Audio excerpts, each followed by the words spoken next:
V današnjih Quickiih bomo govorili o najbolj znanih razmerjih na daljavo. Začnimo z Odisejem, Penelopo in z razmerjem, ki je opisano v epih Iliada in Odiseja. Antični fani si že dlje časa zastavljamo vprašanje, kdaj bo Homer napisal zadnji del trilogije. Odisej v Iliadi skupaj z Grki premaga Trojance, nato pa se svojo posadko in škatlo trojanskih krofov odpravi domov. V Odiseji pa se ti krofi pokvarijo. Odiseja govori tudi o nevšečnostih, ki so se pripetile na poti in zaradi katerih je Odisejeva vrnitev na Itako trajala 10 let. Lahko dobimo prosim en bu za navigatorja. Bu!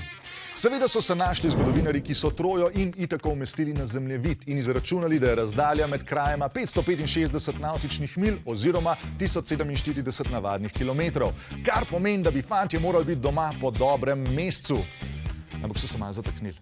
Glavni razlog za to je bil, da so na poti štihnili Kiklopa v edino delujoče oko in pri tem razburili njegovega očeta Pozejdona. Skratka, potovanje se je zavleklo, ampak kljub temu je Penelopa ostala zvesta Odiseju vseh 20 let. Odisej pa je bil po drugi strani 7 let spolni suženj nimfe Kalipso, tako da je bila njegova zvestoba bolj tako.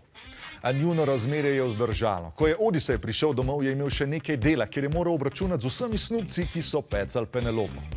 Lahko bi jim sicer rekel samo, jaz sem živ, pejte stran, ampak to ne paše v junaški ep, tako da jih je pobil. Nauk zgodbe ne se vmešavati v razmerje na daljavo, ker so vsi preveč napeti.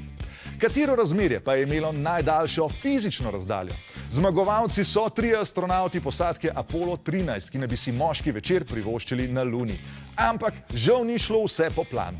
Leta 1970 so poleteli na 384.400 km oddaljeno nebesno telo, ker so hoteli nekaj časa samo zase. Zaradi okvar na ladji pa plovilo ni pristalo na Luni. Verjetno so si malo preveč želeli tega nebesnega telesa, pa je telo reklo ne.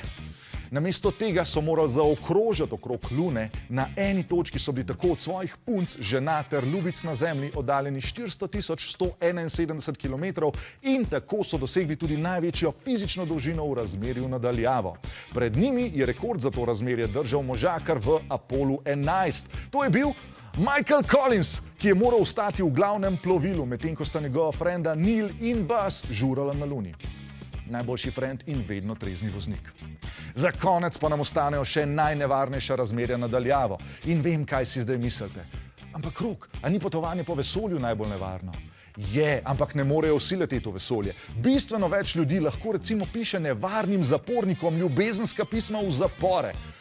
Če pišeš serijskemu morilcu ljubezensko pismo, je približno tako, kot če bi si nataknil rogove, se oblekel v svetlo-rjavo barvo in skakal po gozdu k srnca med lovsko sezono. In ker morilci v zaporu nimajo nič drugega za početi, lahko odgovarjajo svojim fenom in v določenih primerih se zgodi, da se ti ljudje zaljubijo med sabo in se poročijo. Ljubezen res ne pozna meja, tudi če je ta meja visok zid strogo varovanega zapora. To je bilo vse v tokratnih Quickiih. Če tudi vi poznate kakšno nenavadno zvezo na daljavo, nam jo napište v komentarje na YouTubu.